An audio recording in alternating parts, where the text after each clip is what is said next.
General nerdery. Hi everybody, Tyler here. I know at the end of last episode we said that next will be Red Dwarf, but seeing as that I am the editor of this show and we had it recorded, I really wanted to make sure that we got this episode up for Thanksgiving Day. I hope you all have a wonderful holiday, and Red Dwarf will be coming soon, but in honor of the holiday, please enjoy a little bit of Decolonativization with Reservation Dogs. All right, Zach, I thought I'd start this one off. I just was so confused for a second there. Because I know earlier in the week you had a little bit of hesitation on being the white guy commenting on this show since we're about to talk about Reservation Dogs. I was going to intro part 2 with this, but yeah, all right, let's do this. And so I'm going to take a little bit of pressure off you. Oh, no. And I'm going to start this episode with the thing that's going to get under Indian country's skin the most, like the wildest phrase I could say right now, and then I'll explain it later, just to hook them in. Okay. I'm part native. Fuck you, man. Welcome to General Nerdery, your podcast about liking things. I'm Zach. I'm Tyler. Soon to be canceled. We'll get to it later, but today we are discussing Reservation Dogs. I will discuss when we get into part 2 a little bit of my hesitation on, not hesitation, but like being careful. Let's just go with that. But before that, what have we been ingesting? Okay, so when we decided to do this episode, it's been mostly Reservation Dogs for me. I in the past 2 weeks, I rewatched all 3 seasons at least once. Christ, man. Okay. Let's see, over the course of the past week, as I got home from work, I rewatched all of this first season that we're going to be talking about. Then rewatched it again to start my weekend and went into season 2 again, and then rewatched it all again this morning. Jesus. Okay. Also, let's see, what else did I? More Marvel Snap, and I also had to get in. I had to get through a horror video game for my other podcast, Fried Squirms, and horror. You guys are doing a game this time. We our intent was to switch things up for the month of October because everybody talks about spooky movies in October, and then some of also you've run out of variations of Trick or Treat movies. Yes, that's the other thing. We ran out of variations of Trick or Treat movies, but some of our recordings got interrupted by life and like the fact that my co-host moved during that time. Holy shit! No wonder I haven't seen him. I mean, he's still around. I know, but like, he's still in town, just moved to a different place. But so like things got interrupted. So we're finally finishing off our non-movie month. So I played through all of the game Soma, which is really, really good. If I remember, horror video games are harder for you. They're harder for me. This will, you know what? I'm going to talk about it on the other podcast, but I'll talk about it here too. This one has a safe mode that I decided to try out and play on and see how that affected my experience. And it basically made it so none of the monsters that actually show up in it will... They don't necessarily pursue you. If you get close enough to them, they'll still, like, hit you. Okay. And in some cases, they'll still chase you. And if they corner you, they can still kill you. But it's not like the normal AI settings for them either. Okay. Which, honestly, like, I read some, like, interviews with the developers and stuff after they actually implemented that mode. They were like, maybe because of, like, the themes we're talking about in the game and where the monsters actually come from, maybe we should have just done it this way in the first place. That's interesting, yeah. But it basically just turns the game from, like, puzzles that you have to do in between, like, monsters chasing you. So it's not like even normal monsters chasing you, because normally you just have to like not look at them and like get into a corner and they'll forget about you. So it's almost kind of like going through the different mazes in like a Zelda game where you're just having to watch out for guards. Ah, okay. It's basically just nullifying that portion of it. Yeah, fair enough. And making it just like a puzzle game. Like, what do I have to do to open the next door? All right. It's really good. It's really good. It's one that's kind of been thrown out there as like a mind melter for a lot of people with some of the themes and stuff that they talk about, but I kind of feel like if you're really into sci-fi, then a lot of the stuff you've thought about before. Okay. And we've talked about some of the themes and stuff, and like actually when we talked about Swamp Thing, because there's a whole lot of like what is a person's identity sort of thing going on, and like if all the memory and consciousness transfers, then is that still the same person? It's interesting. I would highly recommend it. It's just also with my own background, I didn't find it nearly as like mind melting as a lot of the reviews around it seem to. That's fair. Very good. Very That's good. Yeah. And like short enough, like it's probably like a 6 to 10 hour game, so easy to get through. And that's about it. It's not been a heavy one for ingesting stuff. We are recording this the week of Thanksgiving, and we both work in a grocery store, so shit sucks right now. Yeah. God, I have been at this grocery store for almost a decade, and every year I'm like, I'm ready for it this year, and then I get to the Monday before Thanksgiving and I'm like, I'm not ready. I'm not. So but anyways, so not as much as I would have liked. I've got a bunch of smaller stuff. I'm sure I've mentioned it. I've been reading the Street Fighter comic books. Okay. Yeah. Because we were talking about Mortal Kombat and you mentioned Street Fighter has a plot, and I was like, all right, I'm curious. And I know this comic has been running forever. And first of all, it's a fucking nightmare trying to track down the order to read these things in. Oh, okay. Because, I mean, how much have you played Street Fighter? I mean, it's been a while, but like back in the day, quite a bit. Street Fighter 1, 2, 3 takes place way further on. Like 4, 5, and 6 all take place before 3. One of them takes place before 2, I think. Like, yep. So the timeline is fucking wild, and it's never quite clear if Street Fighter 2 and Street Fighter 2 Alpha or whatever, I don't even fucking know, I'm picking stuff, are different games or different whatever. Does the comic use the original naming conventions? In a lot of cases, yes.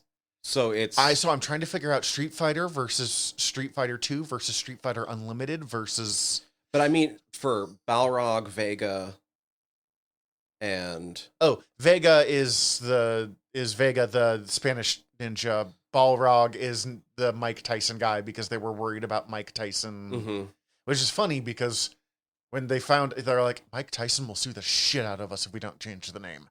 And then he found out, and he's like, "That would have been cool." Well, because M. Bison. So but like the original Japanese names are Balrog and M. Bison got swapped around. Well, and it's a 3-way swap. Oh, okay.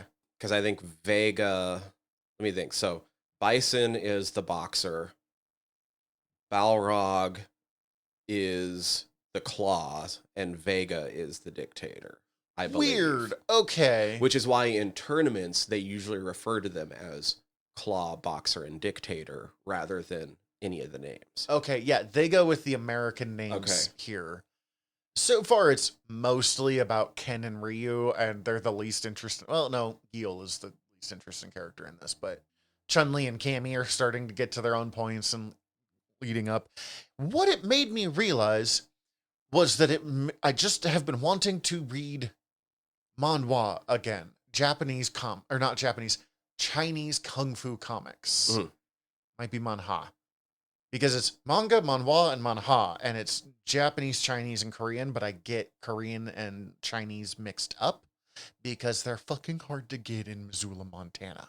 Yeah. So, but in the early 2000s, there was this weird era where there was a company putting out Chinese kung fu comics in America, and I was fucking addicted to them. And I was like reading this being like, God, this just makes me want more Chinese kung fu comics. And then they fucking brought on Andy Saito, Seito? S-E-I-T-O. Saito? I think Saito.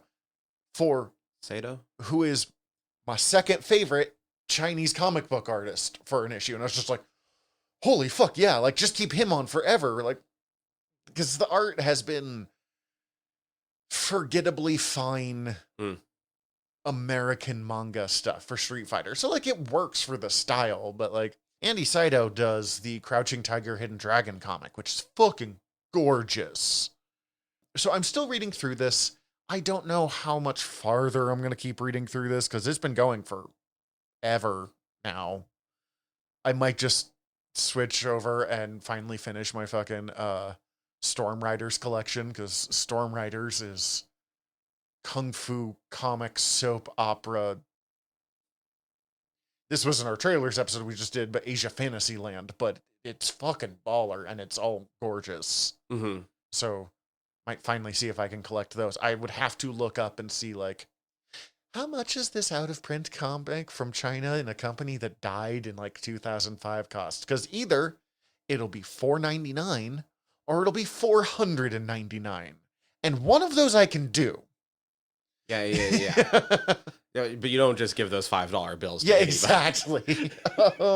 Let's see, what else? I've been listening to, oddly, I got on a Doctor Who kick because the Doctor Who stuff is coming up, and we're going to talk about just about right now, the Children in Time special we watched before this. But when I got BritBox for our Red Dwarf episode, I realized they had all of Doctor Who on there as well. So I watched, at first, kind of on accident, I watched a 7-part documentary on all of the original Doctors. All of the original series Doctors. That was like half an hour on the William Hartnell era. Episode 2, half an hour on the Patrick Troughton era. It was a thing that they did for the 50th anniversary special. Okay, gotcha. And I went, well, I have like half an hour to kill. And then I just watched all 7 in one sitting. So whoops. And then I watched what I thought, at first I was like, I've watched so much Doctor Who. I watched 2 stories. But because they're like 4 or 5 episodes each, it feels like way more stories. I watched Spearhead from Space, which is the first Third Doctor John Pertwee story where the Autons appear for the first time. Oh, cool. It's the first color Doctor Who episode. And the first time, it's not the first time Unit shows up, but it's where he first teams up and starts, like, he joins Unit at the end of it. Yeah, I know. It's so James Bond. Like, I'd heard that before, but I didn't, not until watching this, and I was like, oh, okay, I get it, what you mean now. And then I watched The Three Doctors, which is the 10th anniversary special, which is the original 3 Doctors. Although William Hartnell had pretty hardcore dementia going on by that point, so he was not heavily involved in that special. And then I've been listening to some audiobooks of old episodes, generally like lost episodes. Oh, yeah. Where they just turned them into audio novels instead of like, well, we can't find this anymore because that house burned down in 1970, but at least it lives on in this way. Yeah. And then starting last night, because we almost just started watching season 2 of Res Dogs, but I'm not going to because I'm aware that my part in this episode is the person who's only seen season 1. Fucking, it was hard though. So we started watching season 2 of Red Dwarf, which I've seen a bunch, but Cece's never seen. We'll say, okay, one, it's always weird to watch the Crichton episode before oh yeah, I can't think of Robert that Llewellyn. Yeah, it's funny, that guy does a good job, but it's just so different. And then Stranger Than, what is it? No, Better Than Life. Yeah, Better Than Life hits different now that I know the words intrusive thoughts. Okay, because Rimmer's whole thing is just that he has intrusive thoughts fucking up his. Oh. And, like, it's still really funny, but they're like, Rimmer, you suck. And I'm like, dude, he literally is having traumatic, intrusive thoughts. Like, give him a fucking break. But also, I mean, we're not going to go too into it because we've already watched Red Dwarf, or done a Red Dwarf episode, but it really is the 2 worst people in existence. Yeah. Lister is so much worse than I remember him being. He's so much better, too. Like, he's not Rimmer, but he is... he's so much worse. Terrible. He's not Rimmer, but he's so much worse. But yeah, and then we watched and I showed it to you just before this, we watched the Doctor Who Children in Need special, which is a little short. It's the first time David Tennant has played the Doctor in 10 years. Which didn't seem like he lost a beat. Nope. Felt like 10 was back, just like that. I didn't realize how much I've kind of missed some of the manic energy that Russell T Davies brings to Doctor Who. Just the way that, like, the way that he directs, the way that he films, the kind of energy is different. Not saying it's better or worse, just like, oh, okay, it's a little more zany. Yeah. Here's the thing that I did want to, like, ask you about. You've not seen this, so I'm sure you've not really heard about this. So we see Davros in here. And Davros, creator of the Daleks, looks way different. That is apparently the way they're going to portray Davros going forward. Whether it's in the future or not. So, Davros, if you don't know, is usually a heavily make-upped, wheelchair-bound character with a glowing blue eye thing. Now, the reason they decided to change it is that Davros, being the only wheelchair-using character in Doctor Who and being the maniacal villain, felt problematic in the year 2023.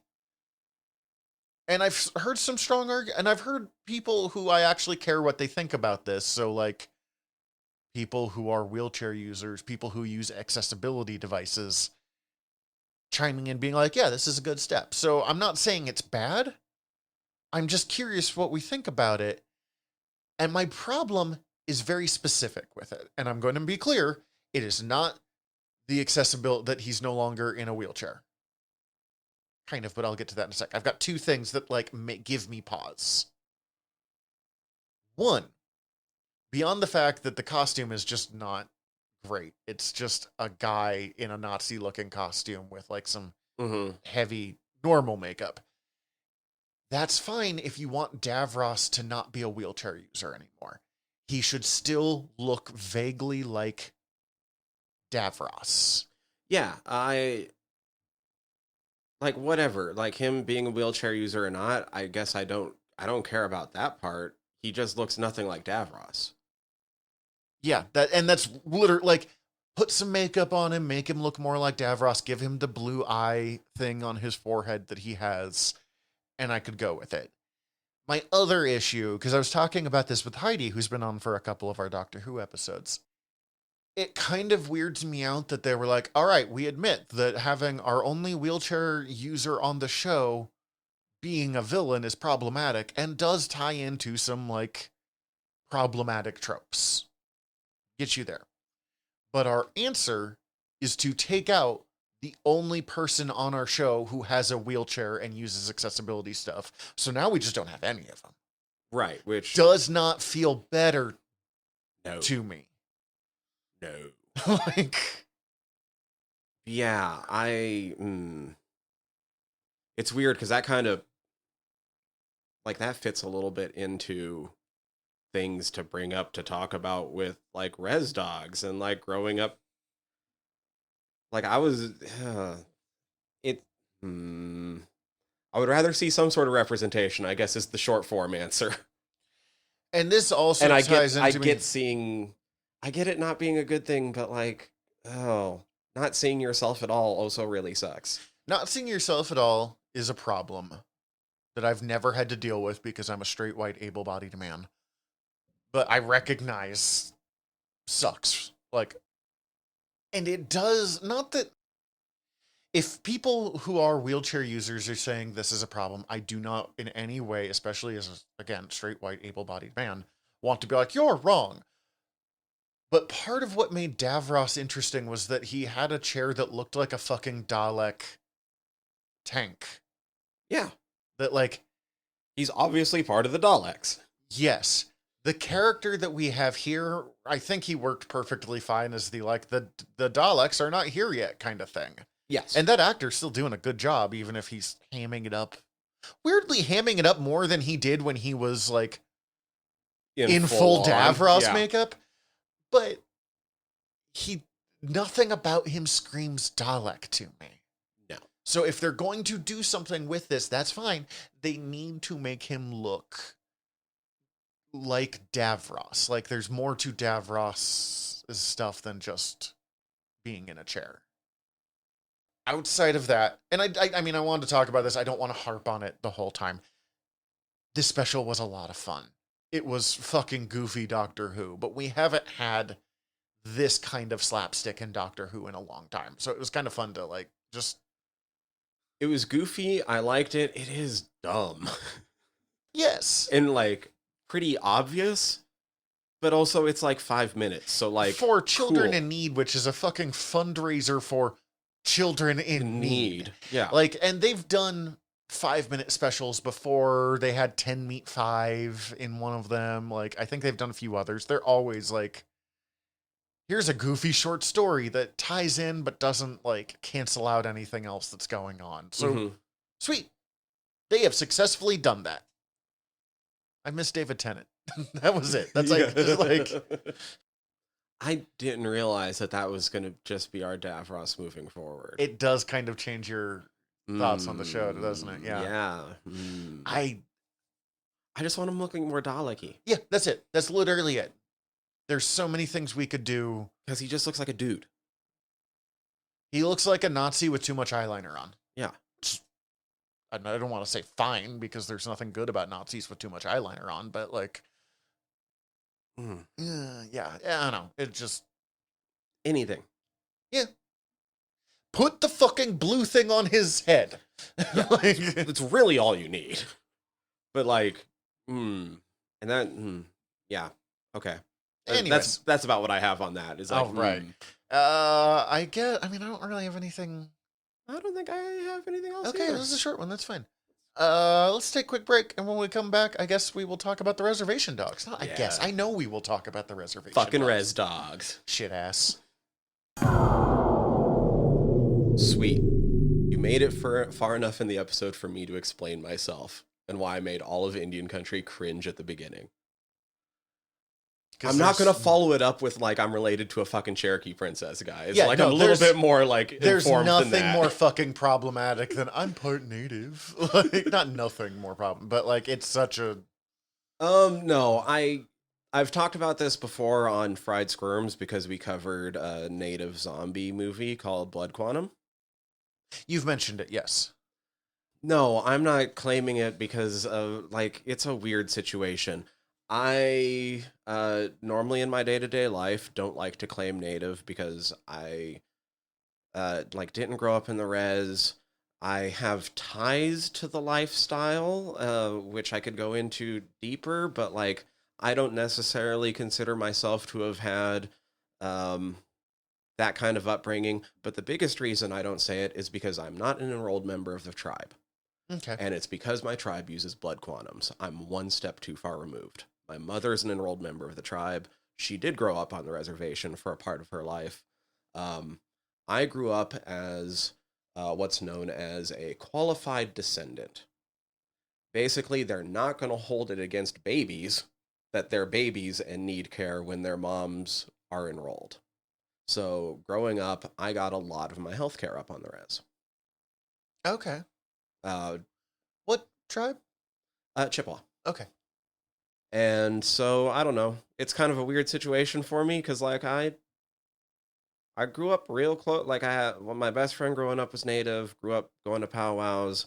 Almost every team that we faced growing up was up on the res. Did you ever get the native flu? No. Sorry. Especially because Tanis is in this show. Right. And, like, there's a res like a stone's throw from here. Yeah. And when you grow up brown in Montana, it's pretty much assumed by everybody that you run into that you're native. Well, and you're Latino? Yeah. So, yeah, Mexican American on my dad's side. Okay. And so that's the thing. Like, I'm indigenous as shit. But I can enroll because my tribe uses blood quantums. Okay. So, to explain some of my hesitation that we mentioned here at the beginning, we're just going to get through our, like, there are so many ways to get things wrong when you're talking about a show like this as a straight white guy. really just a white guy in this case. Being straight doesn't come up much in this show. At least so far, it has no, not. it really doesn't too much. But and there's kind of the two ways you can either just be like the problematic white dudes of the like, well, the fucking meth dealing car. I think he was on meth. The guy that keeps doing like Kenny Boy. awkward fucking native sayings and is being shithead, or like it's really easy to be super shitty about native people, or I'm part native, or like fetishizing native people when talking about a show like this. Dr. Dad. Yeah. Oh, God. Ugh. And I think shows like this are important. I'm so excited that there is a show where pretty much every person involved was native with the exception of Taika. Mm-hmm.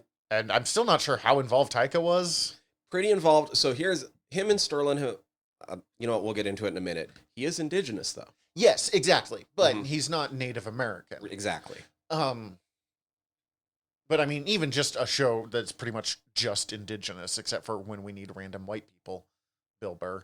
White Steve. White Steve. And even then, they're like, it's being very like poking fun at them instead of necessarily the position of power that it's just kind of hard to talk about because one, I want to talk about it. I want to celebrate it. I want more people to watch this. But I also realize that in a lot of ways, my voice is the least important voice when it comes to talking about the show. And as someone who really likes to talk, that makes me nervous to put my foot in my mouth. Let me try to assuage that a little bit. Did you laugh? Yes. Cool. I laughed. I cried. No, it was fucking great. That's all it was going for. So I was actually listening to interviews with Sterling Harjo. Even like as you were showing up, I was listening to him when he was on Mark Maron's podcast. Who Mark Maron actually shows up in the second season, but it's like and he was sort of talking about like his time with like the 1491s, the comedy troupe that is basically the writer's room for this show. Okay. And that's the people you were showing me. With that little skit that we watched, the Twilight New Moon Wolfpack auditions. And he said, like they weren't trying to be a comedy troupe. That was just sort of something that came together after that video kind of took off. Which I actually ran into that video back when it was first put out. I've never seen that video before. Mostly because it was making fun of Twilight. Mm-hmm. That's why I ran into it for the first time. And then I was like, when I started watching this show, I was like, who is this guy? And I was like, wait, that seems familiar. Oh shit, I watched that. Okay. And he was talking about like when he was touring with the 1491s. And the shows that they would bomb. And a lot of the times it would be like it was some sort of fundraiser set up and they'd be invited to go, but the entire room's white people. And he sort of realized that they were terrified of laughing. They were terrified of laughing. You had to find ways to give them permission to laugh because so often all of this native stuff is put up on a high pedestal, especially in media. And it's because natives have only been portrayed as one-dimensional. They're either noble savages or savages. Yeah, they're either noble savages or they're the Old West equivalent of zombies. Mm-hmm. Now, also, I was realizing as I was attempting to explain why I was nervous that we have put way more emphasis on the fact that I was kind of nervous about this than I had any plan on discussing in this. No, but that's fine. I think it's a good part of the discussion because it's like part of the reason for the show was to be able to be like, look, it's all just people and you can laugh. That is part what I love most about this show is it doesn't glorify reservations, but it also doesn't be like these places absolutely suck and there's nothing good about. No, it's realistic about how much it can suck because it's an economically depressed place. Yeah, because we have fucked over the reservations and all of these things. Like that's real. So if you live in Montana, which we both do, you probably have some level of experience with the reservations, and it can be so variable from if you are a white guy speeding on a reservation, there's a really good chance you're getting a ticket. I did 2 years of the Montana Conservation Corps. and it's a thing of May through October, and it's mostly like camping and trail working and stuff like that. Fucking great. Literally saved my life. I love the Conservation Corps. But the last month when it gets too cold to really go camping, for the most part, there's a lot of weatherization where it's literally just going to uh, poorer area. I mean, a lot of times you're like, you're in Butte, and then people who qualify under a certain economic level, you go in and you help winterize their house. It's mostly putting like plastic over the windows to help keep the heat in, and doing stuff like that. But we were up in oh, I can't think of it. One of the awful fucking towns in northern Montana. And we did a couple of days of the weatherizing in town, and then we did a couple of days on the reservation. And it was really eye-opening of like actually spending time on the reservation. And if, on some level, I was definitely a volunteer tourist or whatever the fucking term is for it, of like white people showing up being like, we're here to save you. But like also, we just came there wanting to help people do some weatherizing stuff. Like whatever, I there wasn't like a savior complex going in, but right, also it was just a part of your job that happens to happen because you're there. But God, it was kind of tough. Also, I'll say everyone on the reservation was so much fucking nicer than anyone in small town. Oh God, I wish I could think of what town it was. It fucking sucked. But there was stuff of like the nicest guy we met lived in a shack made of doors on his mom's yard. And he was like, what can you do to help with this? And I was like, I have plastic wrap. Like, not fucking much, my guy. And he's like, cool. And just hung out and talked with us for like 30 minutes, being like, yeah, you've been working all day. Just like, yeah. So like, I don't know. It was very human. You're right. We do tend to depict Native Americans as very one-dimensional in America, which is disgusting considering America. And I think that's the triumph of this show and what it continues to do, especially as we end up getting further in the seasons, because I know we've already talked about we're going to finish the show. It's just in what order we do that with other things. Again, we have the next like 6 episodes for sure. We just don't know what order we're doing them in. But like what we talked about with Black Panther, and like how the Black community never had like their equivalent of like a Camelot. And that's kind of what Wakanda is, right?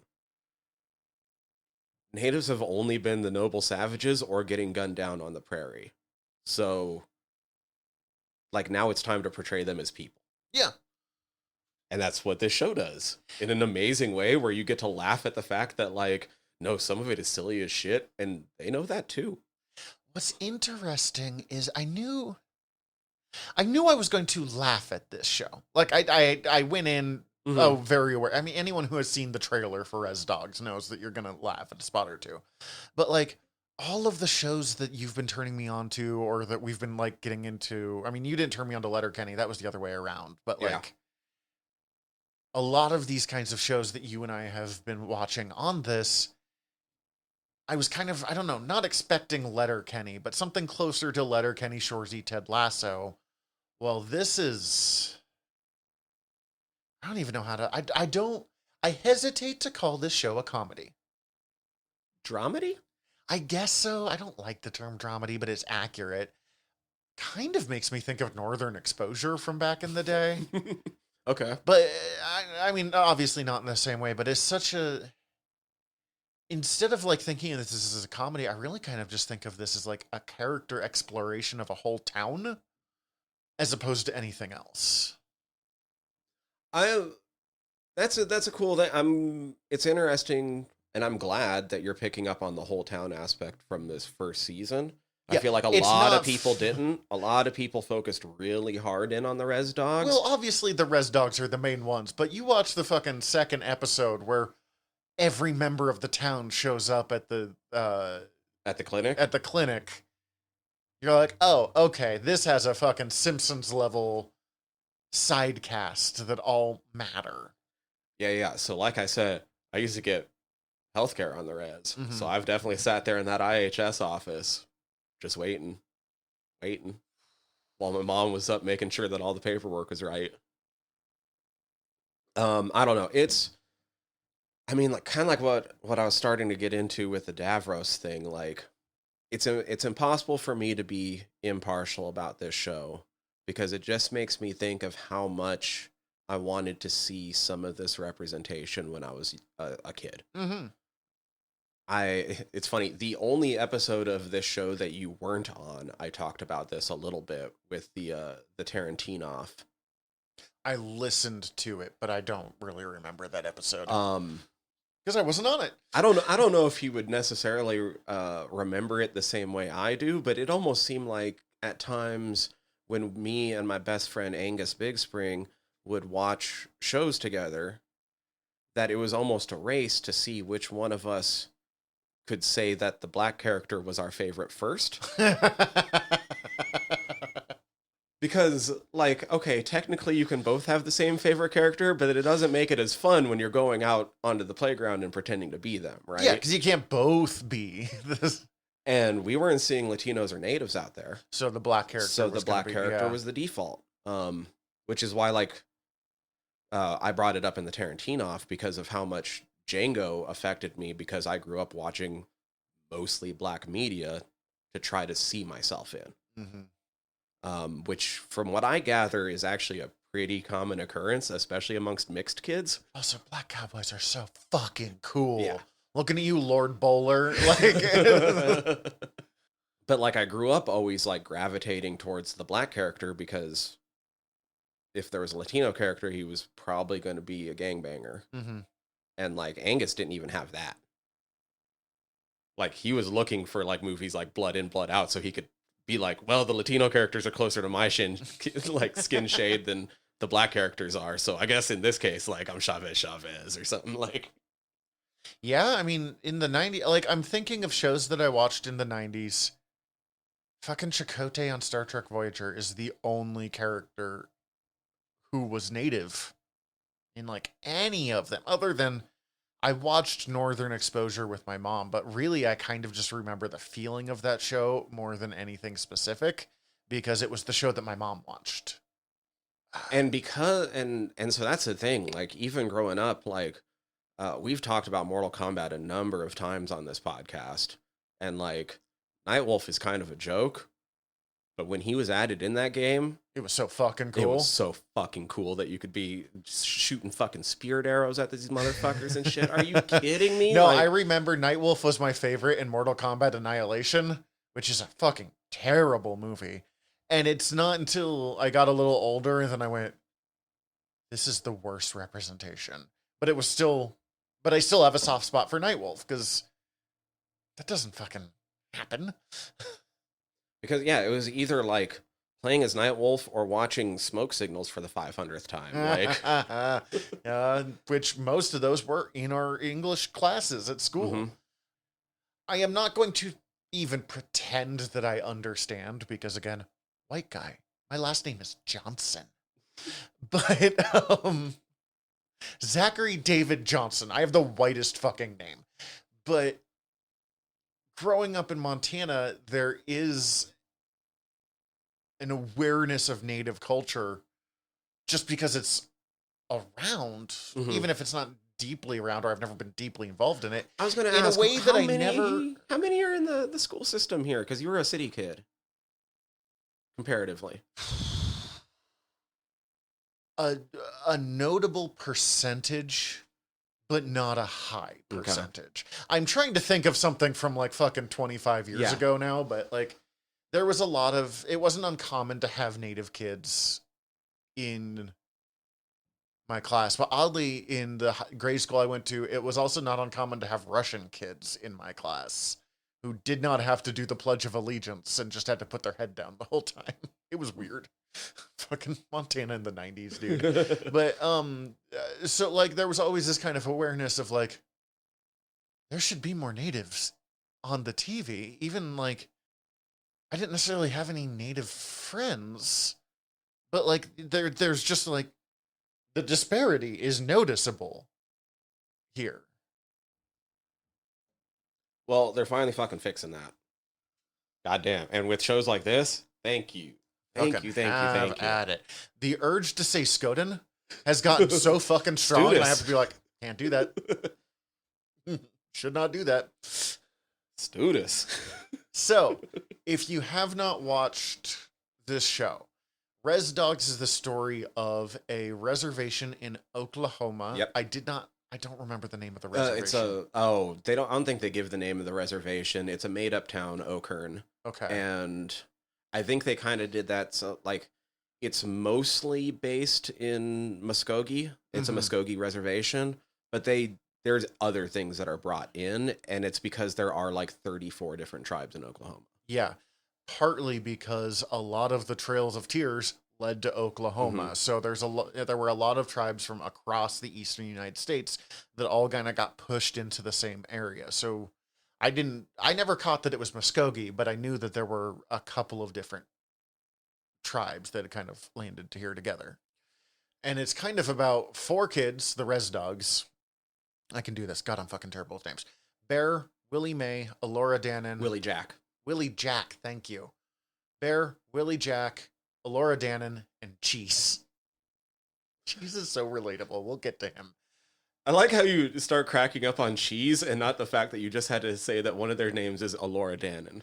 I don't know. I think it's because they play Alora Dannon's name as a joke a few times in the first episode, in the first 2 episodes, that I'm like, okay, I know that's a joke, but something about Cheese. Also, I just find Cheese funny. I fucking love Cheese. So great. Their buddy Daniel died about a year before this, and they are trying to raise money however they can to move to California because in classic teenager fashion, they think moving to California will solve all their problems. Before we dive in, the spot that I found myself so conflicted on in this, and a part of this is that I'm such a homebody. Like, I had that I'm going to move, but I never really had that strong of a desire to move. I just had that, like, that's what you do. You grow up and you move. And I mean, we are recording this less than 10 blocks from the house that I grew up in. And I live, fucking 45 minutes outside of town now, but this is the farthest I've ever lived from that house. Like, I am a homebody, so I have such a thing of like, oh, sweetie, honey, baby, moving to California is not going to magically fix all of your problems. Like, and there is things to be said for, you have community here. This is stuff they're super not going to have out in California, especially with the, like, I mean, Willie Jack talks about it with the family and stuff there. Well, I mean, Willie Jack's dad points it out. He's like, I know plenty of people that leave, but they come back because this is where their people are. But also at the same time, it's not untrue, not just on reservations. A lot of small rural towns destroy a lot of young kids' lives, especially young women, because there's nothing to fucking do. So they just, the economic poverty and a lot of times deep-seated conservatism of these small towns destroy a young woman's life, and now they're just fucking stuck there. So, like, I'm so torn between my own, like, no, stay with your fucking family, and also, like, it's not a bad thing to want to leave. First off, I'm going to say I'm amazed because you're catching a lot of things that I didn't catch this first time around. I'm not a stupid man. I know you're not, but sorry, like, I even though it's been a while now, I remember enough about my first time through this series that, like, especially with just the first season, I was focused so much on just the Res Dogs themselves and not how much the theme of community really does play into the show, which only gets strengthened and strengthened by the next couple seasons. I am also an seasons. Extremely community-minded human being. Like, that, I really try to think of things not just as like family or town, but like my specific community of folks. So, but I think like the big takeaway is, and I think you kind of nailed it, even if you didn't say it in these words, is like, the fact is right now is that Alora's doing it the wrong way. Bear mentions it in the final episode, and I agree. She wants to move to California for the wrong reasons. And I think, and I'm not saying that she has to stay on and spoiler alert for the final bit, she leaves the res at the end of this. And obviously I expect her to come back to the res because I know she's in. Because you know there's 2 more seasons and of this? she's in it, yeah. But, like, I'm not saying she needs to end the series on the res. Like, I'm not saying they have to stay. But I think that, at least thematically, not that everyone does this in real life, you're going to have to make your peace with where you're from on some level for this story to feel complete. Mm-hmm. And she's not. She's, because of where she is in her grief process, all she can see is the dark sides of this town. And I get it, but it's also a really weirdly beautiful little... The Daniel of the situation. Hey, trigger warning if you watch this show. Yeah. And they make sure, especially on the heavy episodes, to put that They out straight front, up too. drop that one. I was like, I don't think this was on the previous episodes. Oh, no. Although I will say, the episode before that, the Willie Jack episode, made me cry harder. Oh, that one's rough, too. It wrecks me. Holy Hunting shit. is a really good episode. I loved that episode. Daniel is fascinating because we only get little moments of him, but he's such a pervasive part of this show and important, apparently, to the cast and crew that was his fate because of the high amount of suicide in the community. Yeah. Okay. You know what? Let's just not. I as much as I believe in like not giving away everything, Daniel kills himself. You start to suspect it pretty early, but they make it very... Yeah, you can catch, like, if you're paying attention to how the people are dancing around it, and you're like, oh, I'm pretty sure I know what happened. Cece caught by the first episode that he had killed himself. I didn't until the Willie Jack episode. I thought he had been shot. Ah, okay. And I don't know why. I would have to rewatch that first episode to try to catch that, but I knew that, the res, quote unquote, the res killed him. Mm-hmm. God, credit to that actor. He does a really good job of like charming too far. Yeah, and who is it playing Daniel? Sorry. No, you're good. And Cece and I got into a long conversation about it of like all of the warning signs being there, but if you don't know... Dalton Kramer.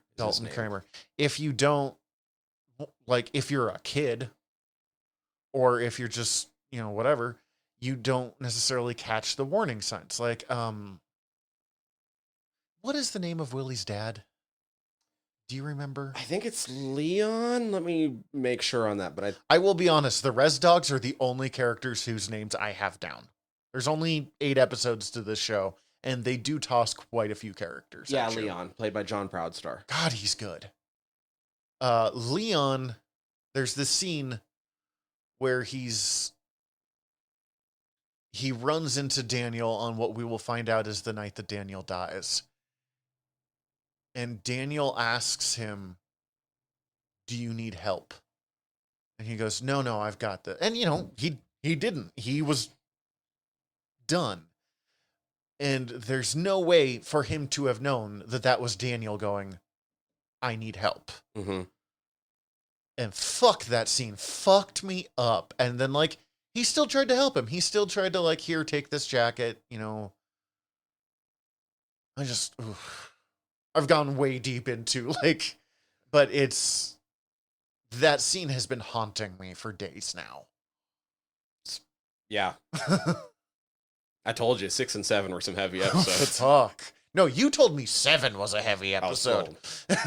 I mean, okay, 7 is a heavy episode, but Bill Burr kills it in that episode. Bill Burr is such a good actor, which I never would have expected. Bill Burr is such a good actor. Although the entire time he was doing stuff, I'm like, I bet you wish you had Mayfield's back blaster right now. Fucking don't you? But okay, let's rewind. Yeah, episode 1, fucking Res Dogs. Straight up, it's we meet who the Res Dogs are, And from the trailer, and from the way they end this, I thought it was going to be a lot more of the season was going to be like this, of them being criminals or them being vigilantes, and a lot more gang oriented. First of all, I want to. This is something that gets brought up all the time, but if you didn't grow up with this movie, you wouldn't know. This starts off with a shout out to Smoke Signals. The starting off with the radio. The whatever it is in this, this is Siobhan Brunner. Da da da. In Smoke Signals, it's like, it's what is it? It's like you listen to K-Res, give you the traffic report. Well, a couple of cars rolled by.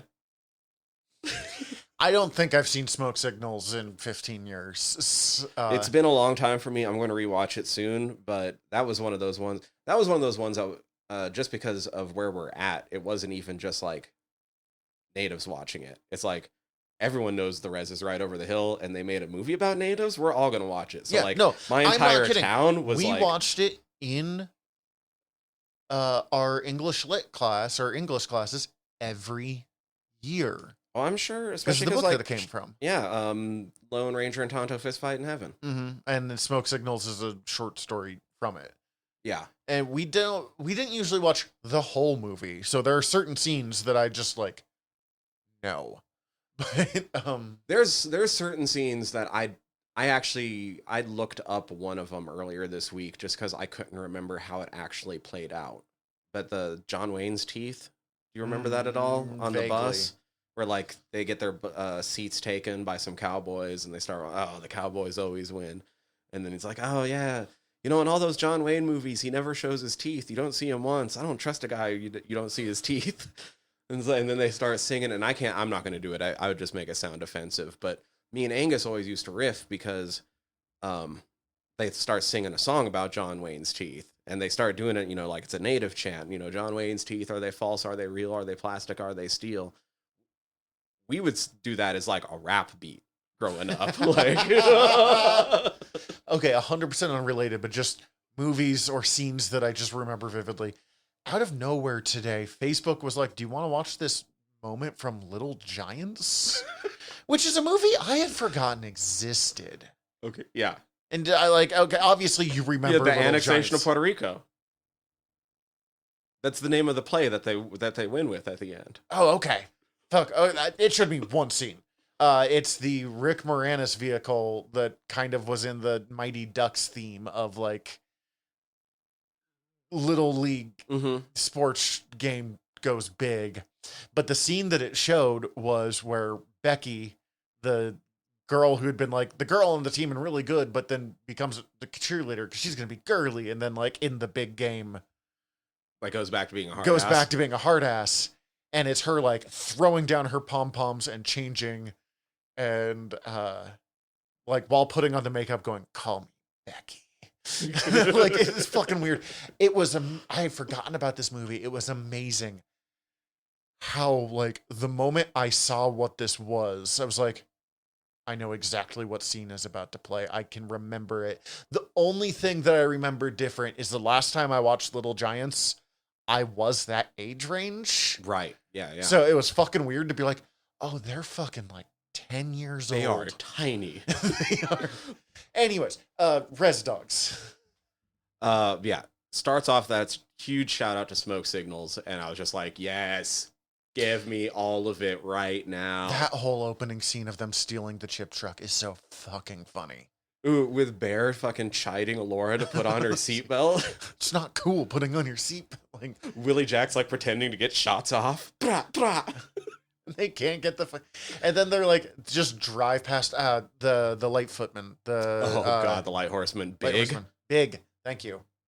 Big. I keep wanting to call Bear, even though I know it's not, but it's that B name that I don't think of as a name usually. Like they never give Big's real name.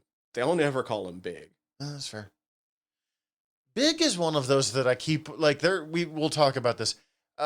There's several things that I want to be like, this is my favorite part. And then Big's not my favorite part, but he might be my second favorite part. Like Big is so good. Dude, I love Big. Normally that guy plays like hard asses too. Like Zahn McClarnon usually does not play that role, and he knocks it out of the park as Big, dude. Like Him What and a Brownie in the fucking final episode goofy. are so funny together. Dude, Gary Farmer's so fucking funny anyway. I love Uncle Brownie. Oh, also, back to Smoke Signals, getting Gary Farmer, Arnold Joseph.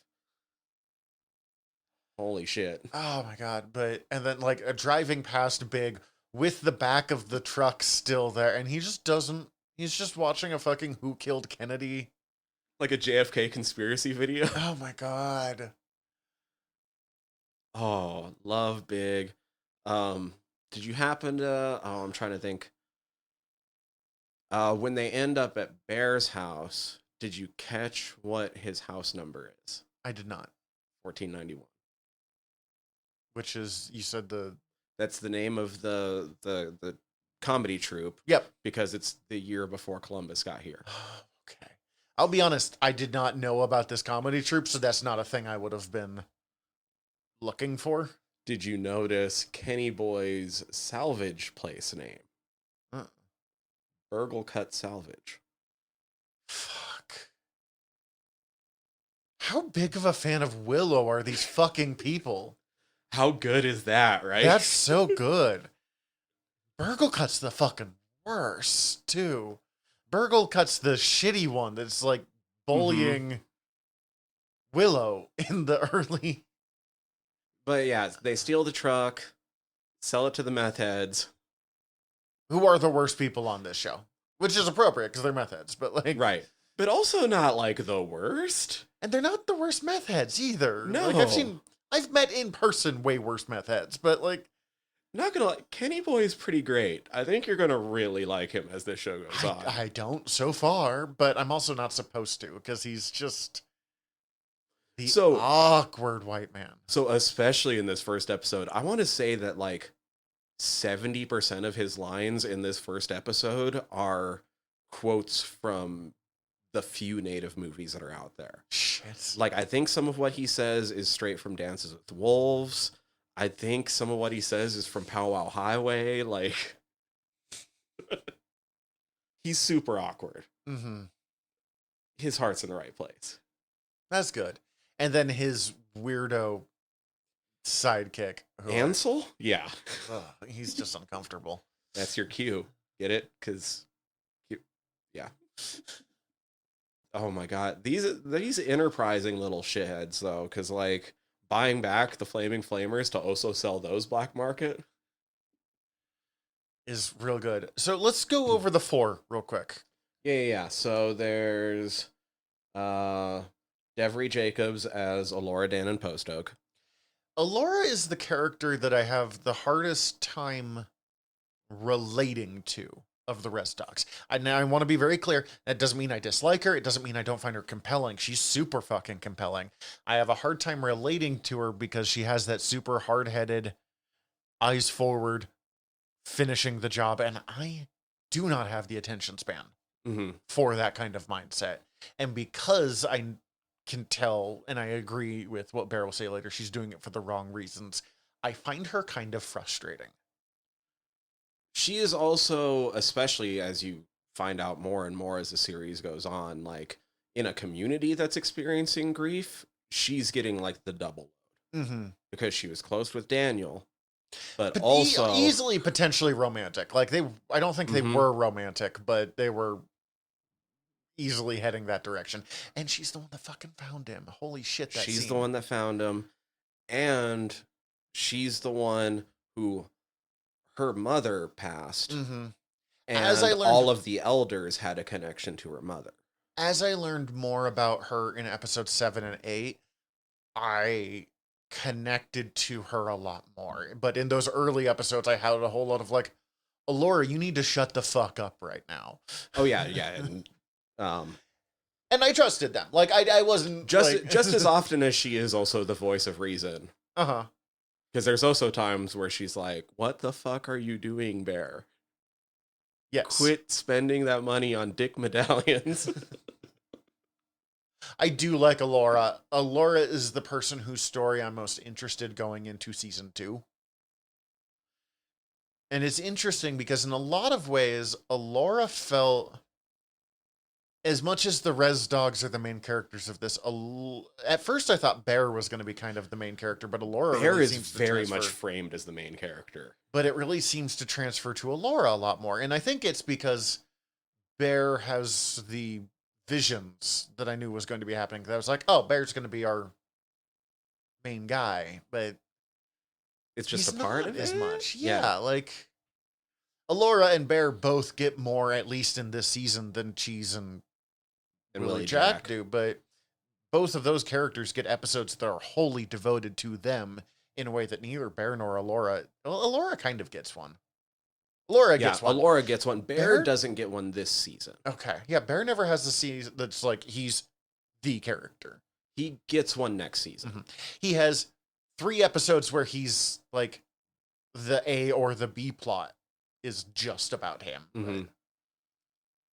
Let's just do Bear next. We'll do Bear next. Oh, you know what? And I'm just gonna point out, just to break down the idea even more of them being a singular entity. Devery Jacobs is Mohawk. Mohawk? Tribe. Oh, okay. Just because they are, the actors aren't all Muskogee. Thank you. Okay, Yeah. Yes. In fact, Sorry, I thought you were saying a person's name was Mohawk, and I was like, I don't know who that. No, I'm following now. DeFaro Wunatai as Bear Smallhill. Bear is the most traditionally TV charming. Yes. Of the 4. And I have such sympathy for, like, yes, he's wasting their money on, as you said, a dick medallion or the clothes that he buys for the look. But I also do have, Alora's not wrong, but Alora's not right in that, because I do have such a, like, sympathy for, he's just so desperate to have, his dad is gone. Mm-hmm. His dad is fucking useless. He has his mom. He's very close with his mom as much as he wants to get off the res. His mom is also kind of woefully unaware. Like, literally every other person in this town was aware that these guys were planning to go to California. Mm-hmm. And she wasn't.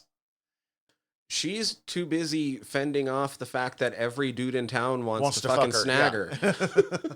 But Bear is the person who I think is the least certain of all of this stuff. He's got so many different conflicting things, which is leading to very different kind of path. He was so on board with we have to go to California, we have to get out of here.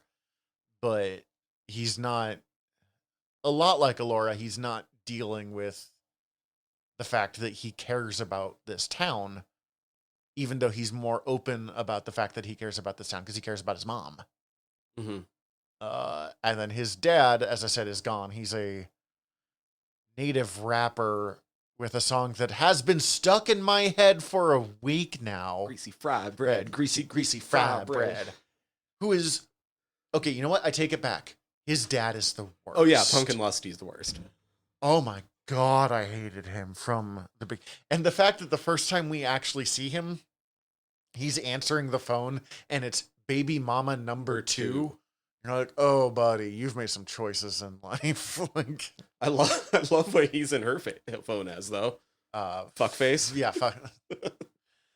The probably interesting thing about Bear, and it starts in episode 2, I think, where he starts having the visions. Oh, I mean, no, he has the vision in episode 1. Oh, does he? Okay. Yeah, we meet William Knifeman in episode 1. Which is, we mentioned this, there's several things I want to be like my favorite. William Knightman and those visions are my favorite part of this. And it's so fascinating. This show...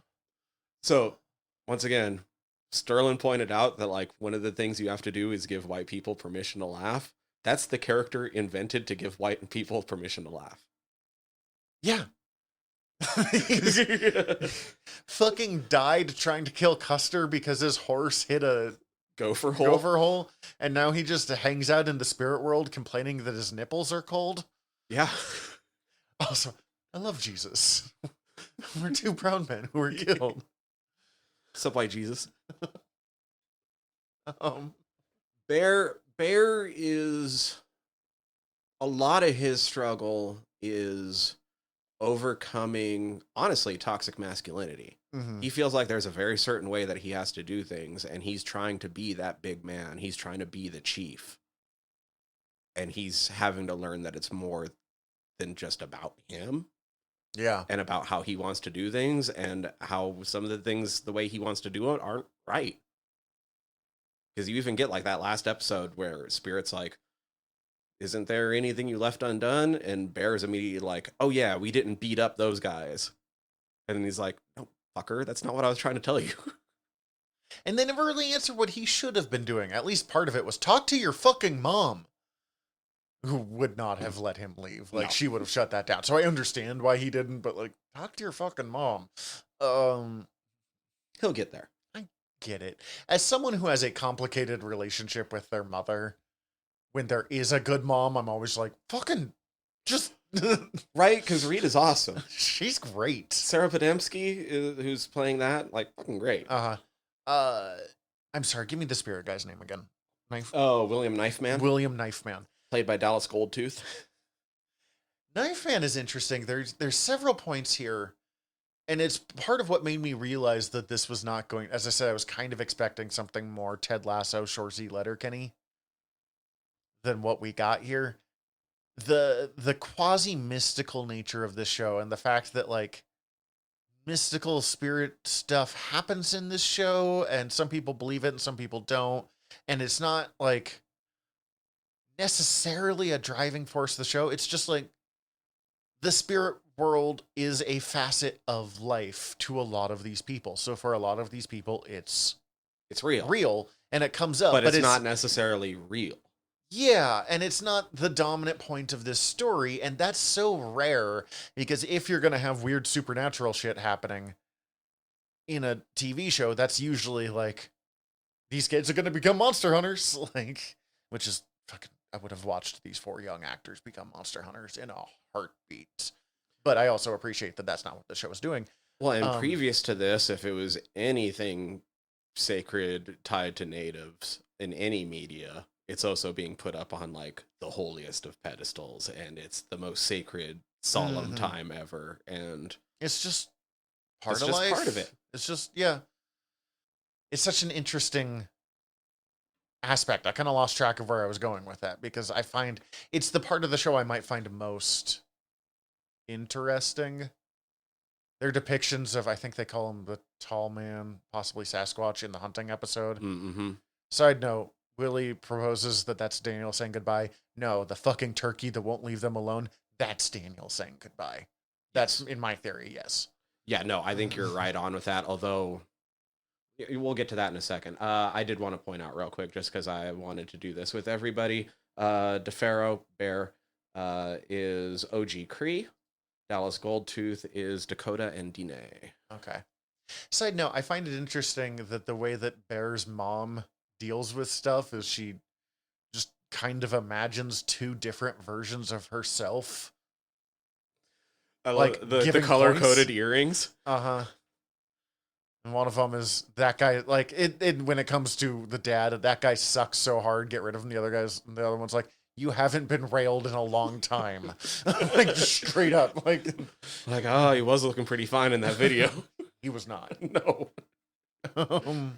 Most of the extras in that video were, like, Sterling Harjo's, like, cousins and aunties and stuff. Who do we have next? Do we want to go Willie Jack? Let's do Willie Jack. Paulina Alexis. Love her. She's... I don't know. I wasn't necessarily expecting Willie Jack to be my favorite character. So far, she might be, even though I find Cheese kind of more relatable. Willie Jack is, like, the most res character ever. Like, holy shit, Willie Jack's res. Also, the name is a reference to a movie series. Oh? Tom Laughlin played a character across 4 movies called Billy Jack back in the day. Those movies... Okay, first off, Tom Laughlin was all white, but it was one of those, like, it might have been problematic representation, but there was no other representation, and he was playing the good guy and, like, a badass, so, like, everyone was like, yeah, no, like, Billy Jack's awesome. Like we're okay with this right now because he's kicking ass and he was actually like super progressive and shit. At least for the time period. That just made me think of it. Even when I was a kid, I was like, this is fucking problematic. So I had long, dark hair and I have a big nose. And the number of people who were like, you're Native American, right? I'm like, no. Why are you? Because you have long hair and a big nose. I was like, what the fuck is wrong with you people? And I'm like 10 years old. Like, so the name is also the Billy Jack movies. I can't remember the name of all of them. Are the movies that are credited with basically wide release cinema. Interesting. Laughlin had some sort of ins with the industry or something where I believe that not only were they independently made, but he was actually distributor on them. And so he went against what was the normal distribution method of the time period, which I'm not quite sure how it was, but he was basically the first one to go like, yeah, no, I'm just going to make a bunch of these and send them all out so that they all hit at the same time. Okay. Interesting. Okay. Willie Jack, you're right. She is the most. She. Okay, I thought so, but the most res character has the speaking patterns a lot more. She's just fucking awesome. I love Willie Jack. Cheese is the most go along to get along character, but like Willie Jack is just along on all of this because her friends are, so she's with it. Willie Jack is just there to look after the people around her, which I respect, which I admire. Ranging from, I mean, she's one of the ones most openly willing to discuss missing Daniel. Mm-hmm. Well, and Daniel was her cousin. Yes. I was a little unsure for back and forth for a while if it was cousin or brother, but figure that one out eventually. Mm-hmm. But she cares in the way that I fucking love of, miss you, douchebag. Miss you, bitch. Love you, bitch. Miss you, douchebag. Whatever. Like, so the love you bitches that they always end with actually comes from Sterling Harjo, Taika, and one of the other writers, Tazbed Chavez, their friendship. Nice. They're actually super tight, and that's how they end everything between each other. Love you, bitch. Mm-hmm. But it's such a teenager thing. You know, I have people who I have been friends with since I was a teenager who I still hang out with. We are incapable of being nice to each other, but we are so openly like in love with each other as a group. So, I will fucking burn them while talking about what a wonderful person they are. So it's just so very relatable. I think she like jumps horses professionally. Fuck yeah. Something like that. It's wild. I'll tell you what I think of the meat pies. I don't care. Fuck. Like, you better not eat 2 of those and come back wanting your money. Oh my god. Oh my god. Willie Jack is probably the character that I'm most excited for you to see her journey in the show. I love the scene where she decides she's not going to go. Like, I knew at least one character was going to decide not to go. I was not at all surprised that it was Willie Jack, especially after the hunting episode, which again is maybe the most remarkable episode of TV that I've watched in the year 2023. Like, holy shit, it's good. But the bit where like Alora tries to kind of turn on her when she decides not to go at first, because Alora, as much as she wants out of there, needs her people with her still, and she's just taking her people as the res dogs. And how much Willie is immediately like not dealing with that and shutting that down, and like, I still fucking love you, fuck you, but like, this is where I need to be. I really respected that scene. Cheese. Lane factor. Cheese is go along to get along.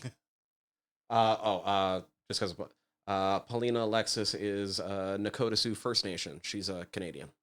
Oh, okay. What is Cheese? Cheese is actually from the Muskogee Reservation in Oklahoma.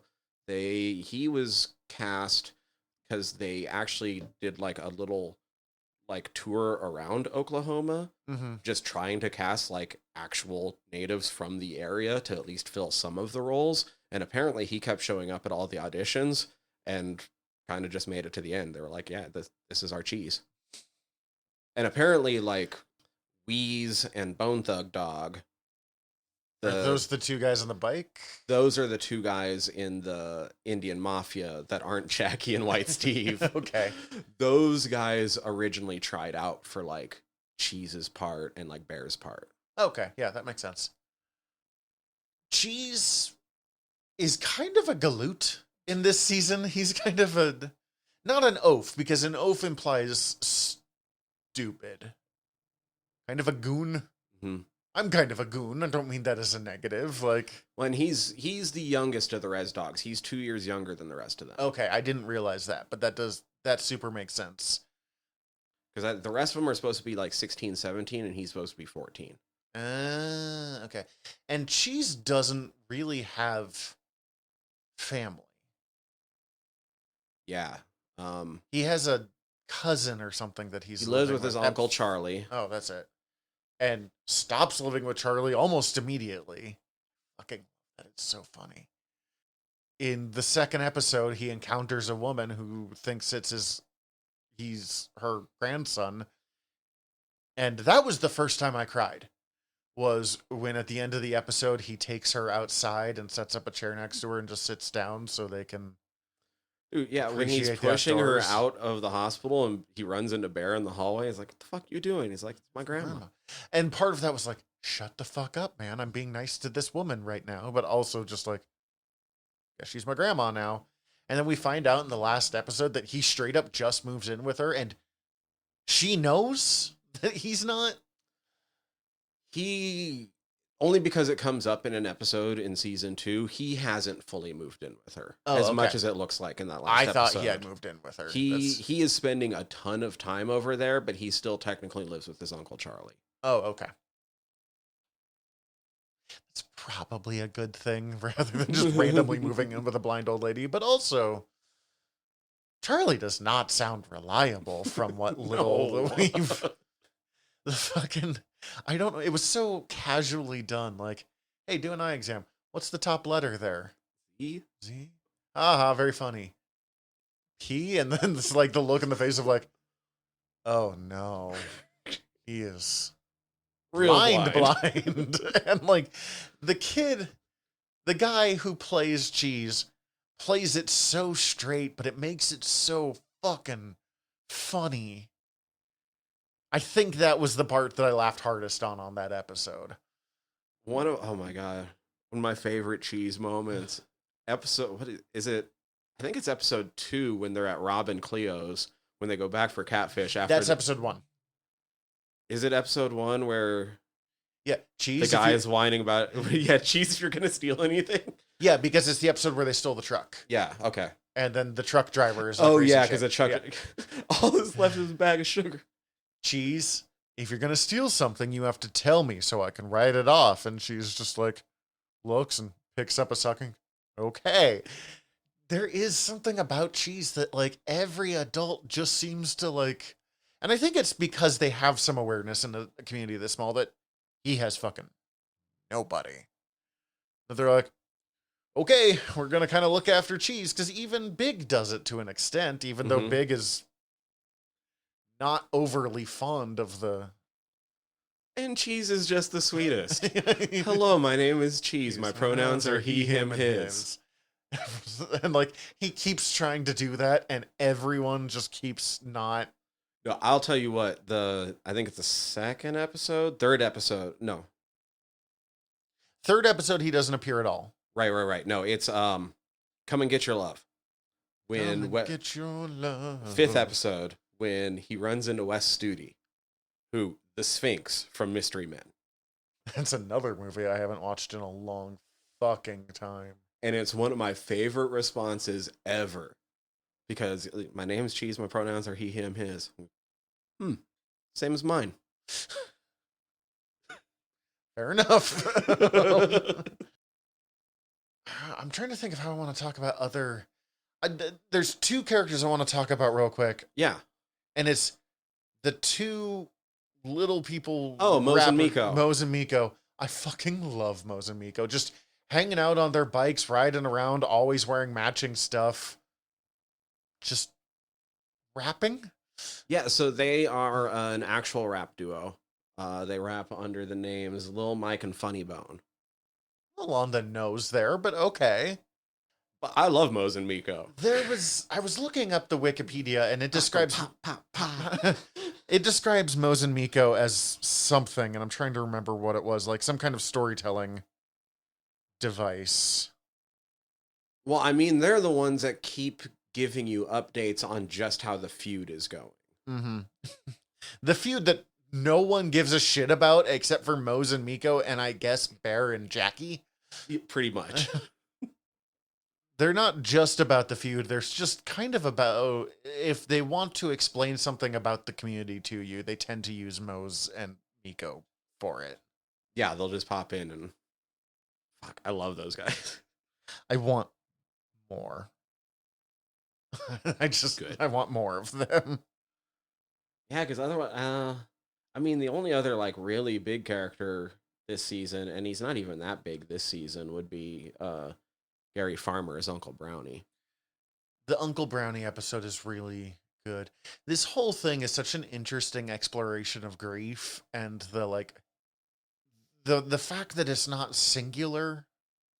Like, because there's the grief of the death of Daniel, but there's also the grief of Elora Danon's mother and how they all kind of link together, and the way that Brownie is mourning his sister, even though it's not his sister, is so similar to the way that Elora is grieving Daniel.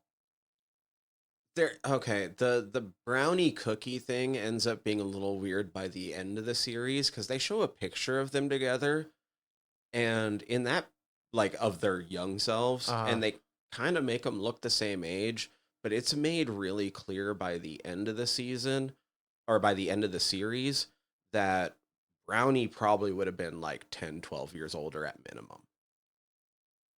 Okay. Because he's actually like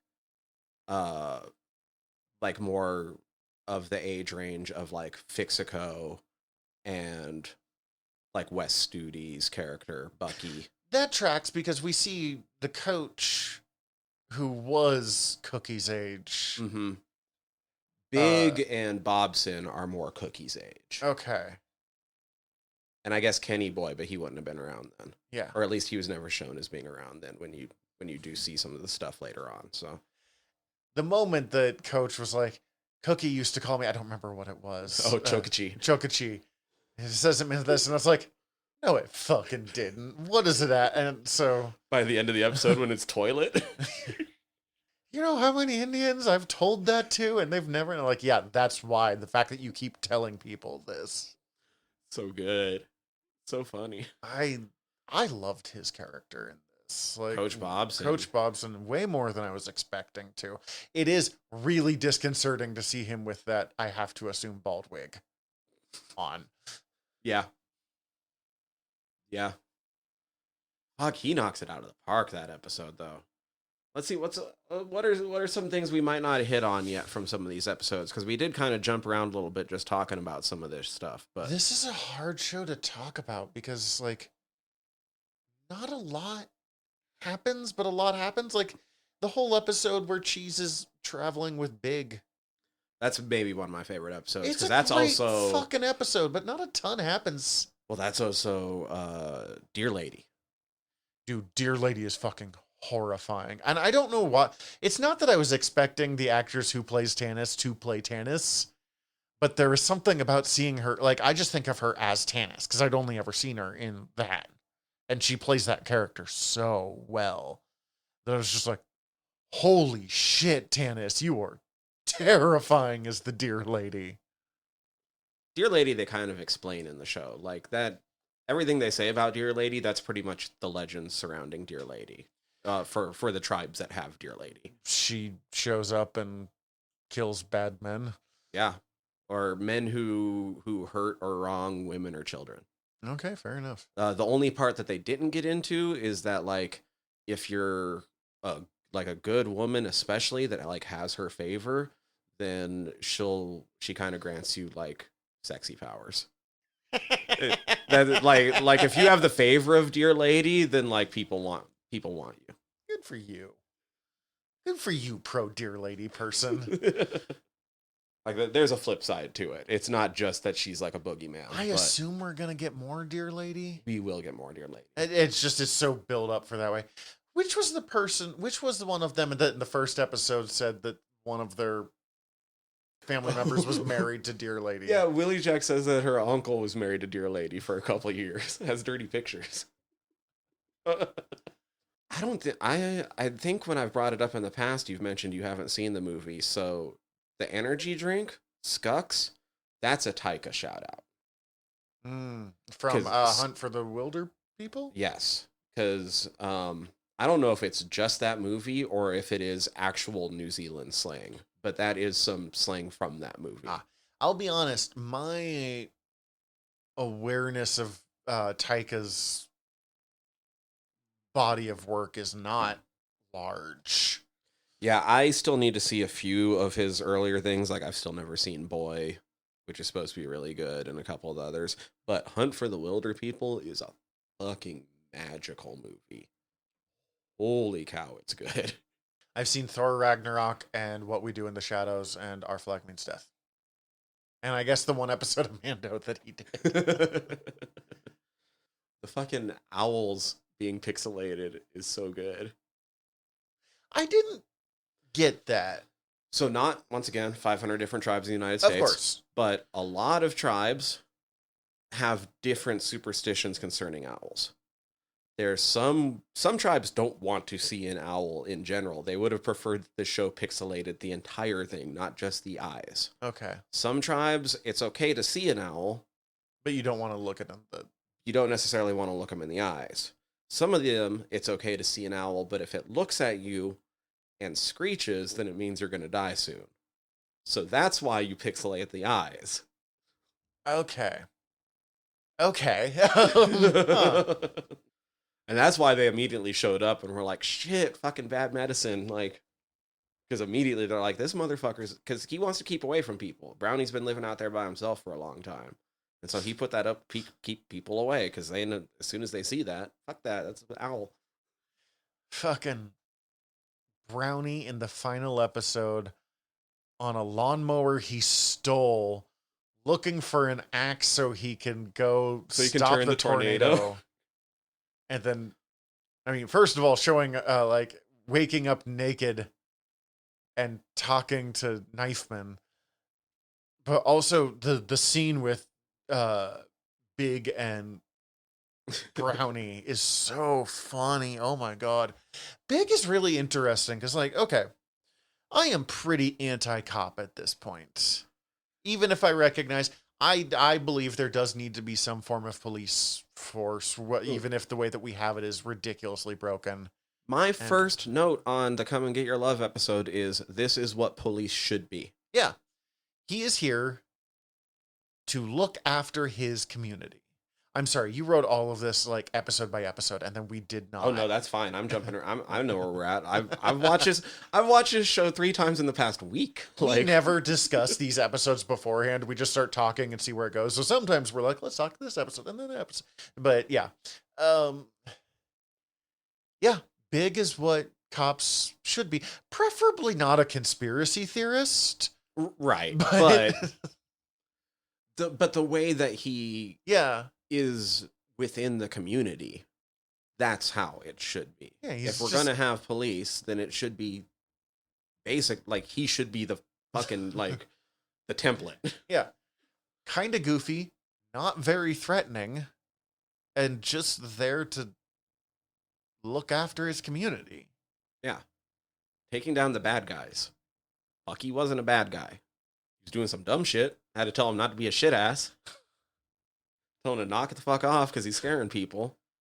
But he wasn't a bad guy. Right, the fucking guy putting up the copper. Mm-hmm. Or, it's your lucky day, Brownie. Fucking put that away. I'm going to the church. You now don't need white man's God. There's a storm shelter there, Brownie. Yeah. Fucking black heart traitor. Okay. Oh my God. Hey, white Jesus. That made me laugh every time someone said it. Sup, white Jesus. Every time. Every time. It's not going to stop. Not good. It shouldn't. It's what I think of when I see those pictures now, too. Dude, oh my God. It's so disgusting, but I always laugh so hard at the deer exploding. Oh my God. It is really funny. And I know people who do roadkill pickup like that. The hunting episode was interesting. I mean, just to circle back for a sec, I don't hunt, but Cece's family all hunt. And in some ways, these guys are not doing good hunting practices in a lot of ways, not just the fact that they're technically poachers. There might be poachers, not poachers like us, but...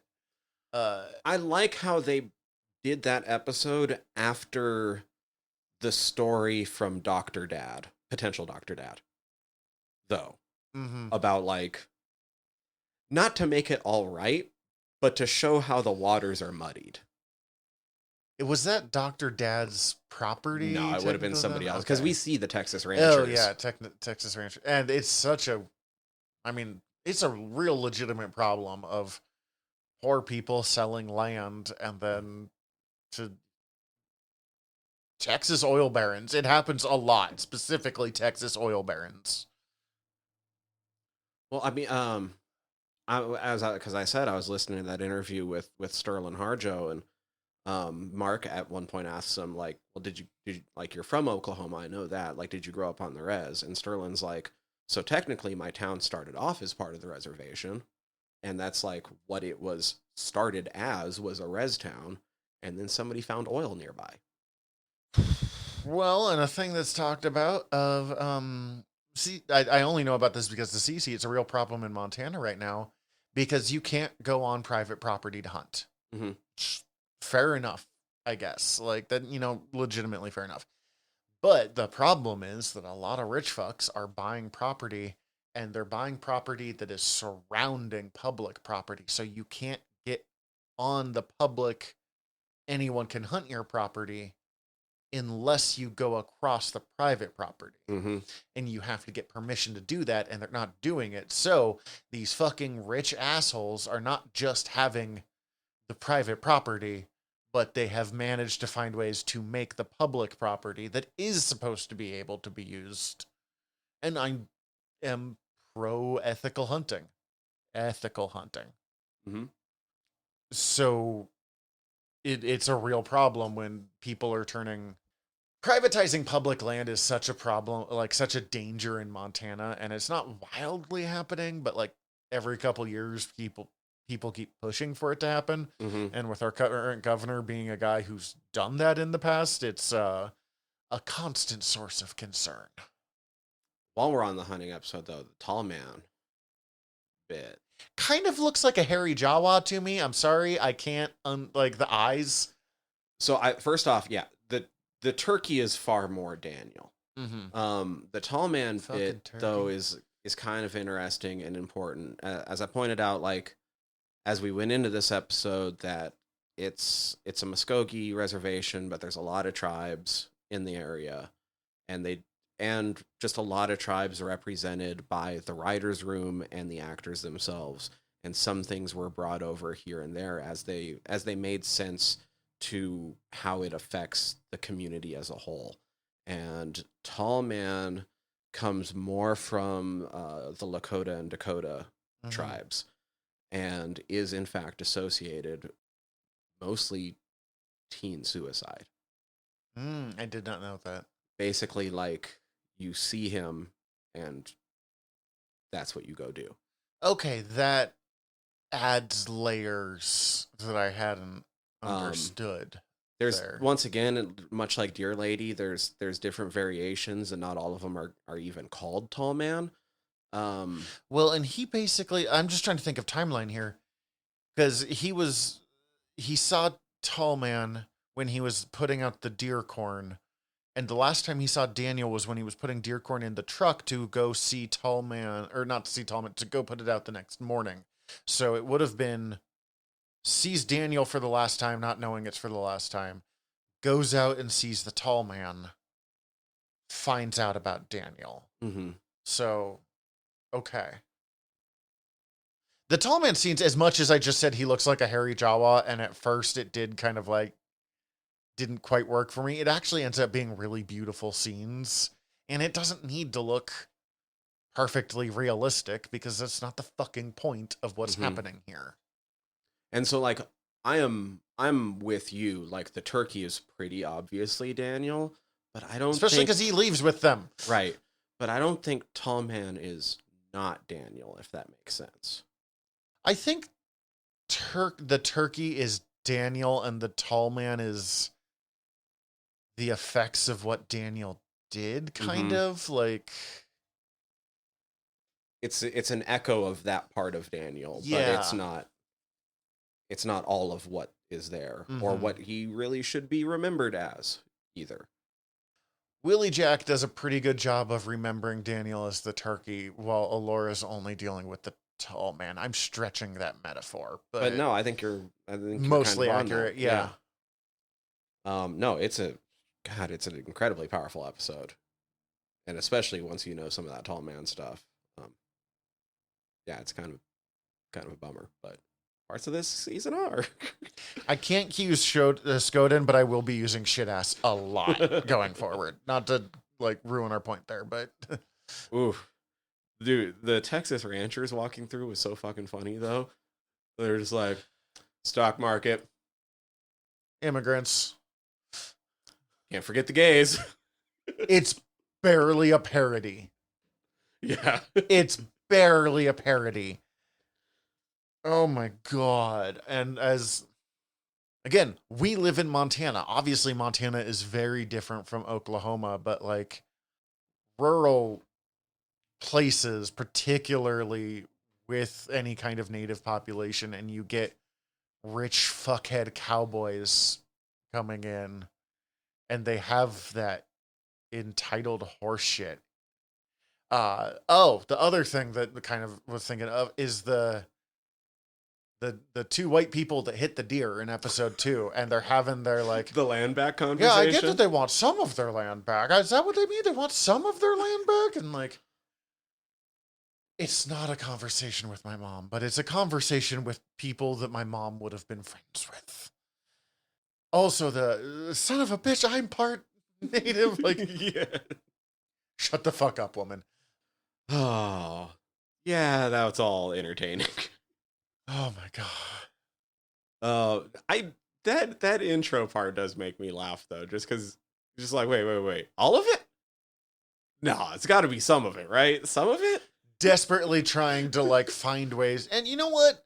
I have been guilty of like, oh, they want some of it back, not all of it back. But like, yeah, I'm a white boy that lives on stolen land. I have had that wrestling thing of, this is my home. I have lived here for my entire life. My family has lived here for generations. And that's not untrue, even though I am aware that on the scale of things, it's fucking nothing at the same time. And I don't have a fucking answer for that. It's just something I think about a lot. You know, one, because again, I'm very aware that I live on stolen land. And there's always some shithead that's like, well, yeah, everywhere's stolen from somewhere else. No, shut the fuck up, man. I just want to say one more. The fucking dick medallions get me every time. The fact that every medallion she makes looks like a fucking penis. Also, just, I don't remember that aunt's name, but the scary aunt. And oh, yeah, Auntie B. Auntie B. And like, she's fucking terrifying. And I was like, And then she opens the door with a fucking carpet knife. And I'm like, oh, okay. She's scary. I get it now. Ooh, oh my God, Rita's the best at the end of that episode, though, with Bear in the car. Mm-hmm. That is such a powerful mom moment of like, all right, if you want your father in your life, that's fine. You have to understand this. It'll never be on your terms. tell me what you need and I'll respect that is such a powerful thing. Well, for it to go into the slowed down like acoustic version of Greasy Fry Bread. I hate that fucking song. The only way I've been able to get it out of my head is, have I told you about the song Red Flags? Oh no. Okay, so there's this woman named Montaigne. She's an Okay. actual really talented, amazing singer. She was on fucking Eurovision. Okay. Like, she's really good. She's also a giant weirdo nerd. And she did when My Brother, and Me needed to change their theme song, she made one for them. But she teamed up with Tom Cardy, who's this guy that just does weird songs. Mm-hmm. Just, he has a song about being a businessman. And the song Red Flags is a song these two do together about this guy on a blind date, and it's going really fucking well until he finds out that the girl he's on a date with is fucking obsessed with Human Centipede. Oh, okay. And he's like, I'm gonna fucking die. And then ends up falling in love with her, and they end up talking about making a Human Centipede themed. She directly just wants to make one. And it's really fucking catchy, and I cannot sing it at work. Human centipede, human centipede. But what bums me out about this song, I looked up Montaigne on Spotify, and it's in her top 3. Oh, okay. She has albums worth of fucking gorgeous music, and fucking the Human Centipede song, where she openly talks about wanting to sew a mouth to a butt. So the only way I've been able to get Greasy Fry Bread out of my head is Human Centipede. That's wild. See, if I have Greasy Fry Bread stuck in my head, I just go on to the next episode and get Come and Get Your Love stuck in my head. That's instead. fair. The other problem is, well, it also will just pop into my head when I'm not watching the show. Mm-hmm. I'll just, I do an 8-hour dish shift, so just random, whatever gets in your head just lives there for a while in that room. So Come and Get Your Love is a good one that would work. It also just makes me mad that I haven't had fry bread in fucking years. Oh man, every time. Yeah, dude, Greasy Fry Bread just makes me want an Indian taco so bad. Well, and okay, so I mean, the fairgrounds is right near your house, and the only reason I was going to the fair by the end, before I finally was just like, I'm not paying $20 for this, was so I could go get fry bread. Yeah, so like you said, I'm just down the street from the fairgrounds. Every year I get excited because I love fair food, just in general. And pretty much just the fry bread. And this year, I was just like, oh man, because I know that you can there's places that you can go get Vikings year round close by, but I like saving them for just the fair. Oh yeah. Partially because I don't need to be eating that shit all the time. You should explain what a Viking is to people who don't hang out at the Missoula Fair. Turn a Swedish meatball into a corn dog. Yeah, it is not good for you. Wait, where the fuck do we sell Vikings in town that are? I think you can get them out in Eastmo. Yeah, that tracks. But like I said, first off, I don't want to go to Eastmo just for a Viking. But this year I was like, oh cool, I'm gonna go get my Vikings, because that's all I do is I walk down there, get some food, and I walk back, and I have it with watching shit I want to watch and not being around all the fair people. Mm-hmm. And so I went, and it was while the 3rd season was going. So I went and got some Vikings. I sat down and I turned on one of the episodes of Reservation Dogs. And as I was chewing on it, I'm like, this is the whitest food I could be eating watching this. I feel really... I'm like, this needs to be rectified somehow. And so the next day... Fry bread. So the next day, I woke up and the first thing I did was I got dressed, walked back down to the fair, and I got an Indian taco and some fry bread for lunch. Oh man, from the All Nations Health Center booth. I don't remember why, but there was always 2 days a year where someone at my school was selling fry bread at my high school, and it was I don't get in fights, but I would just about get into a fight when it was fry bread day and if there was someone between me and the fucking fry bread. Also, I was definitely called an Indian taco all the time growing up by my native friends, so. Yeah, that tracks with everything. Mhm. Yeah. So I'm just like, well, at least I'm delicious. Been called worse, boy. Yeah. I think we're just about wrapped up. I think so too. I think we hit a lot of the big stuff. I think we hit almost all the big stuff. We just didn't do it in order.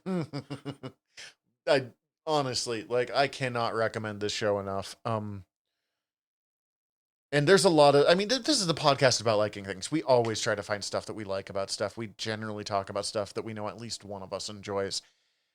As important as Ted Lasso is to me, or Shoresy is to me, and we'll be discussing Shoresy season 2 soon. This show is important in a different way. And I mean, even if it is kind of tried to go representation matters, but Jesus fucking Christ, representation matters. It matters, but it's also not often that it comes this well done. Yeah. And like, they kind of had to hit it out of the park because there's so little representation that like, if you fuck up, you might fuck it over for people for 5 to 10 years because they don't want to risk that money again. Bullshit. And it sucks so hard, but like, well done, you guys. Holy fuck. Didn't fuck it up. Not by any stretch of the imagination. This is like I said, it's impossible for me to be unbiased talking about this show, but especially by the end of it, it's one of the best stories I've ever like ingested in any form. Yep. So we'll get there. Yep, we'll get there. I mean, we will get there within the next 3 months. I will suggest to you my plan for going forward in a couple after the episode, but I don't know if we'll get through all 3 seasons before to the end of the year, but we should by like March at the latest. Works for me. I mean, I'm just gonna watch them again. This is the other thing that I was thinking about when watching it this week was like, as like tough and sad as some of these episodes are, this is still a show that's like in my just like throw on in the background zone. And I think that's why like I couldn't quite connect with Comey. Because it's not? Because there's not enough. Like, I'm okay with this being like my baseline for like comfort. That's fair. I don't know if this is one of my background ones, but I mean, it's just... Comey's not a background show for me. Comey is something I do watch to just like... But I guess that's what I was getting at. Like, this is a comfort show for me. Like, the last time I got COVID, the 3rd season wasn't out yet, but I watched seasons 1 and 2 back to back like 5 times in a row. Fair enough. And I think that's just like, because this is where my comfort baseline is for whatever fucked up reason that might be. You do a fucking horror podcast. Also, did I tell you that after I told Cece that you didn't want to do the next season of Comey because in your words, nothing happens. And then anytime there was like, she'd be like, what do you mean nothing? What does telling me nothing happens? Comey has to go deliver a letter. We ran that joke so many times over the next 2 weeks. Nice. Yeah, well, Brownie punched out 30 people and 2 cops. Fuck, that's good. Oh, I can't believe we didn't get to that part. Actually, the way that he caught Brownie's elbow was like legitimately pretty good there. Mm-hmm. I didn't notice how many until this like sit down where I'm actually watching and taking notes. I didn't notice how many times through that episode Bear tried to swing on Brownie and Brownie caught it. How many times? Because it happens like 2 or 3 times. Okay, I only remember like one, and then the one that Brownie throws at him, but that makes sense. I want more Brownie. Yeah, I know later seasons will have a lot more of the older folks, and I'm excited for that because they are the parts that I kind of find most compelling, and maybe I'm just getting old. Fair. Next time we'll have a thing, and based off what we're talking about, it's gonna be a good thing. Yeah. But in the meantime, we're your generals of nerdery. I'm Zach. I'm Tyler. Dismissed. Hi everybody, General Tyler here. If you like the show, please hit subscribe however you're listening to us right now. Also, if you could rate and review us however you're listening to us right now, or preferably over at Apple Podcasts, we would super appreciate it, as the whole world is ran on algorithms and we want to be all up in them, getting our voice out to more places. Also, tell your friends. We always appreciate that. If you want to get in contact with us, ask us questions, give us comments, email us generalnerderypod@gmail.com. You can also contact us through our website, www.generalnerdcast.com. While you're there, check out all of our back catalog, or click the links up at the top, as we are part of the Earworm Podcast Network. Go check out all of our sister shows. We're involved with most of them, so if you already like listening to us talk, it might be in your best interest. And if you want to check out everything from the network, head over to earworm.com, EARVVYRM.com. We'd super appreciate it. Love you all. Have a good one.